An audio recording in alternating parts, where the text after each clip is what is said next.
जिला कमेटी कोटा ज्ञापन आज 31/7/2024 को। और ये मैं बता दूं आपको कि भारत की कम्युनिस्ट पार्टी मार्क्सवादी की पूरी राजस्थान की राज्य कमेटी ने आज पूरे प्रदेश में हर जिला और तहसील मुख्यालयों पर राज्य सरकार की जो नाकामियां हैं 7 महीने से जिस तरह से ये सरकार वो यहाँ शासन कर रही है, उसे लगता ही नहीं है कि ये सरकार किसानों की, गरीबों की, मजदूरों का जो वोट लेके गई है, ये किसानों मजदूरों की सरकार है। ये सरकार लुटेरों की सरकार है, ये सांप्रदायिकता फैलाने वालों की सरकार है, ये सरकार गुंडागर्दी करने वालों की सरकार है, ये सरकार जो है वो अमीरों की सरकार है। इसलिए आज ये जो प्रदर्शन है, ये ज्ञापन में पढ़ के सुना देता हूँ। मुख्यमंत्री महोदय राजस्थान सरकार जयपुर, जिला कलेक्टर महोदय जिला कोटा राजस्थान, ये 2 हमने जो है ज्ञापन इनको दिया। विषय राज्य और जिला स्तरीय जन समस्याओं के निराकरण बाबत प्रिय महोदय, राज्य सरकार के गठन के 7 महीने बाद भी प्रदेश के किसानों, मजदूरों, कर्मचारियों, छात्र, युवाओं, आम जनता की समस्याएं जस की तस बनी हुई है। चुनावी वादों को पूरा करने के लिए राज्य व केंद्र के बजट में कोई किसी प्रकार का सकारात्मक प्रावधान कदम नहीं उठाए गए। अतः आज भारत की कम्युनिस्ट पार्टी मार्क्सवादी की राज्य कमेटी के आह्वान पर प्रदेश व्यापी धरना प्रदर्शन कर राज्य सरकार व प्रशासन का ध्यान निम्न मांग पत्र पर आकर्षित किया जा रहा है। आशा है प्रदेश व कोटा जिला की आम जनता के हित में तुरंत कदम उठाएंगे। अब मांग पत्र में पढ़ के सुना देता हूँ। सबसे पहले महंगाई, आवश्यक वस्तुओं की बढ़ती महंगाई पर तुरंत रोक लगाओ। राशन व्यवस्था को दुरुस्त करो, सर्वसमावेशी बनाओ। प्रत्येक परिवार को निःशुल्क 10 किलो अनाज सहित अन्य जरूरी रसोई के सामान घर घर तक पहुंचाओ। दूसरा, डीजल व पेट्रोल की जो चुनावी वादा किया था कि हरियाणा के बराबर करेंगे, उस वादे का अनुरूप काम करो, कम करो। तीसरा, ग्रामीण क्षेत्र में तो बिजली कटौती लगातार चल रही है और ट्यूबवेलों पर 6 घंटे 4 घंटे बिजली आ रही है। ग्रामीण क्षेत्र में बिजली कटौती बंद करो, ट्यूबवेलों पर 10 घंटे लगातार बिजली दो। नियामक आयोग ने अभी आपके तमाम उपभोक्ता, जो राजस्थान के करोड़ों उपभोक्ता हैं, जिसमें ये पुलिस वाले भी शामिल हैं, इनके परिवार भी शामिल हैं, सबके ऊपर नियामक आयोग ने अभी जो है रेटें बढ़ा दी है, फिक्स चार्जेस बढ़ा दिए हैं, सरचार्ज बढ़ा दिए हैं और आगे बढ़ाने की तैयारियां हैं। तो हमने उसकी भी मांग की है कि उसको बढ़ोतरी को वापस ले। स्कूलों, हॉस्पिटल, अन्य सार्वजनिक संस्थाओं में अभी हज़ारों हजार और यदि हम कहें कि लाखों पद खाली पड़े हुए हैं, स्कूलों में खाली पड़े हुए हैं। 2-2, 3-3 मास्टरों से हाई सेकेंडरी स्कूल चल रहा है। इसलिए उन पर जो है जितने भी रिक्त पद पड़े हैं उनको भरो। और जो ठेका श्रमिक है, चाहे हॉस्पिटल चले जाइए, चाहे किसी भी जगह चले जाइए, मुझे लगता है कि अब तो शायद पुलिस भी जो है ठेके पर जाने वाली है। संविदा कर्मी लगे हुए हैं, कोई नियमितीकरण नहीं है, कोई पैसा उनको नाम मात्र का पैसा दिया जाता है। इसलिए हमने ये कहा है कि तमाम जगहों पर सार्वजनिक संस्थाओं में रिक्त पद भरते हुए ठेका व संविदा प्रथा को बंद करो और वर्तमान में कार्यरत सभी कर्मचारियों को नियमित कर न्यूनतम 26,000 रुपये का भुगतान करो। ये सुप्रीम कोर्ट का आदेश है। न्यूनतम 26,000 रुपया न्यूनतम वेतन हर व्यक्ति का होना चाहिए, भारत में रहने वाले किसी भी काम करने वाले व्यक्ति का। जेके अराफात, वो अन्य बंद कारखाने, उनके श्रमिकों के जितने भी बकाया हैं उनका शीघ्र भुगतान करो। और हमारी मांग ये है कि उसको नए सिरे से उस ज़मीन का उपयोग करके और लोगों को रोज़गार देने के लिए उसमें नए कारखाने लाए जाएं। खरीफ वर्ष 2024 की सोयाबीन, उड़द, मक्का आदि की जो फसलें आज दिन तक कोई खरीद होती नहीं है, केवल घोषणा होती है। अन्न श्री की घोषणा होगी, लेकिन न मक्का खरीदेंगे, ज्वार खरीदेंगे, न बाजरा खरीदेंगे, न सोयाबीन खरीदेंगे, उड़द खरीदेंगे। और खरीदेंगे सोयाबीन, उड़द तो मात्र 25 क्विंटल खरीदेंगे किसान से। इसलिए हमने कहा है कि उसकी व्यवस्था अभी से करो। और जंगली जानवर को जो हमारी फसलें खा रही है, उसका कोई किसी प्रकार का धनी दोरी कोई नहीं है, कोई मुआवजा नहीं दिया जाता, उसका मुआवजा दो।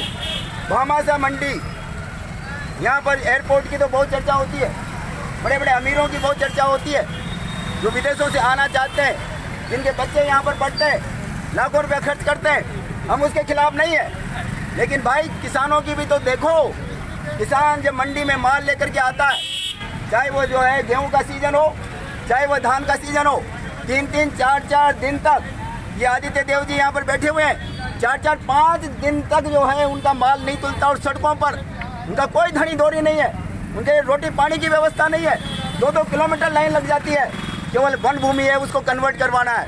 तो आप सैकड़ों भूमि एयरपोर्ट के लिए कन्वर्ट करने के लिए एयरपोर्ट की रफ्तार से काम हो रहा है, लेकिन भामाशाह मंडी में चींटी की रफ्तार से भी काम नहीं हो रहा है।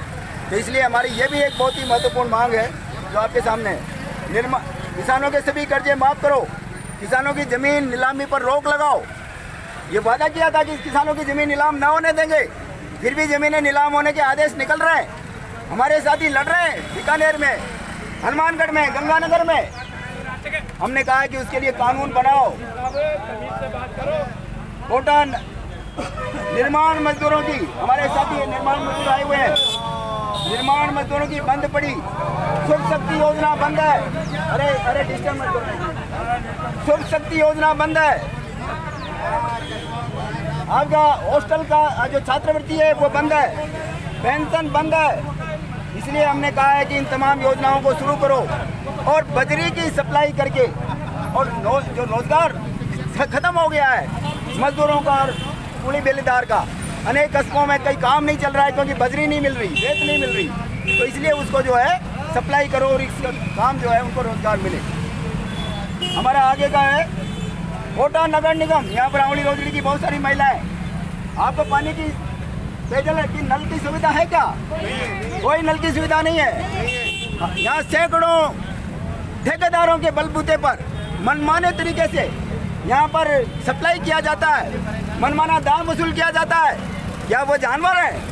क्या आंवली रोजड़ी में 50,000 की जनसंख्या के जो निवासी रहते हैं वो वोट देते हैं, सरकार बनाते हैं। मदन दिलावर को उन्होंने जो है एमएलए बना करके मंत्री बना दिया, लेकिन पीने के पानी की व्यवस्था नहीं है। अभी कीचड़ मचा हुआ है, रोड की व्यवस्था नहीं है, बिजली की व्यवस्था नहीं है। इसलिए हमने मांग किया है कि तमाम आंवली रोजड़ी का तो नाम दिया, कोटा की अनेक बस्तियों में ये हाल है, मल्टीज में भी ये हाल है।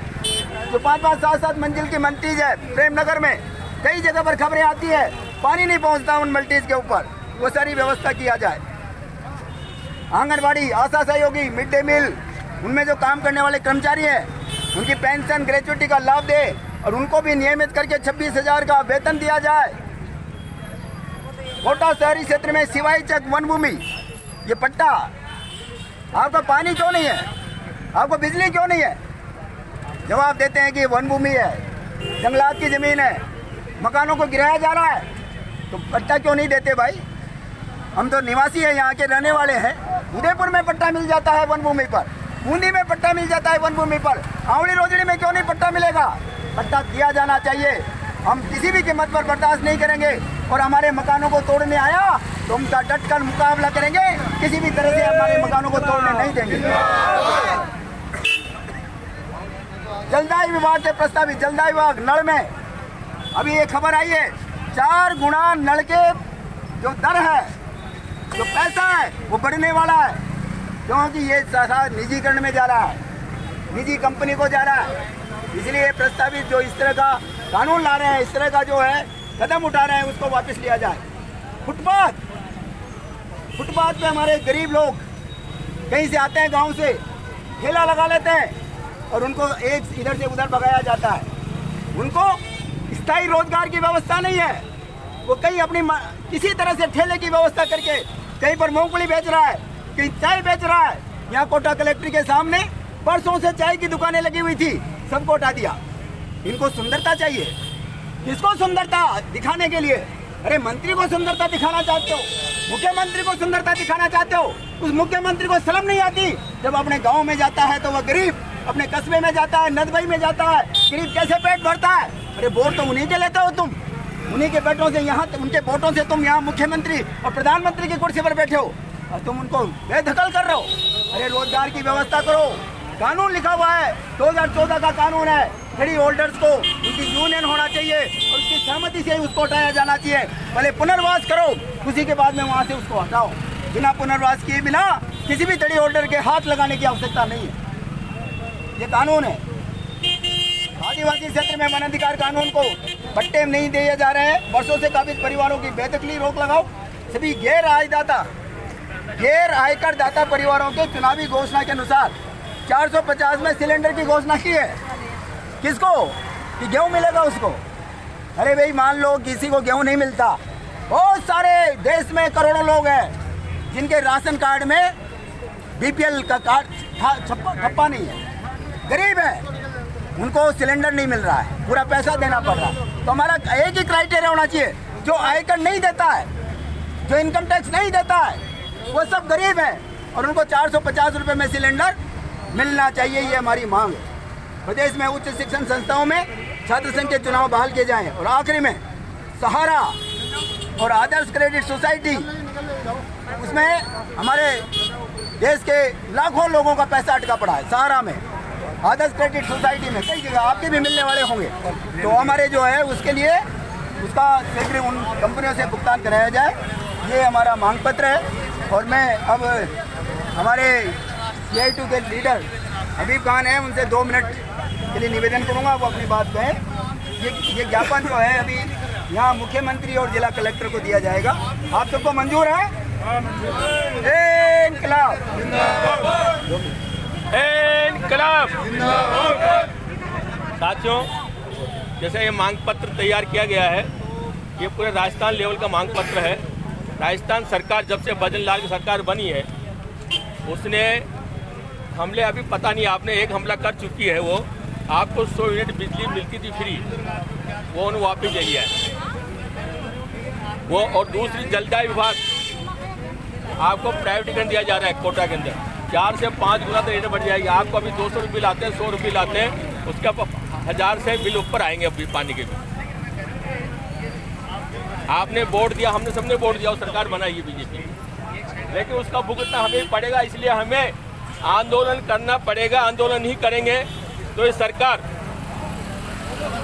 जैसे किसानों ने 1 साल धरना देकर मोदी सरकार को झुकाया, इसी प्रकार हमें आंदोलन के तैयार रहना पड़ेगा, तभी हम आगे बढ़ेंगे। नहीं तो ये सरकारें इस गरीबों को जीने के लिए, भीख मांगने के लिए छोड़ देगी ये सरकारें। इसलिए हमें संघर्ष को मजबूत करना है। राजस्थान सरकार के खिलाफ वो आंदोलन करना है जो देश के किसानों ने, मजदूरों ने हिंदुस्तान के इतिहास में,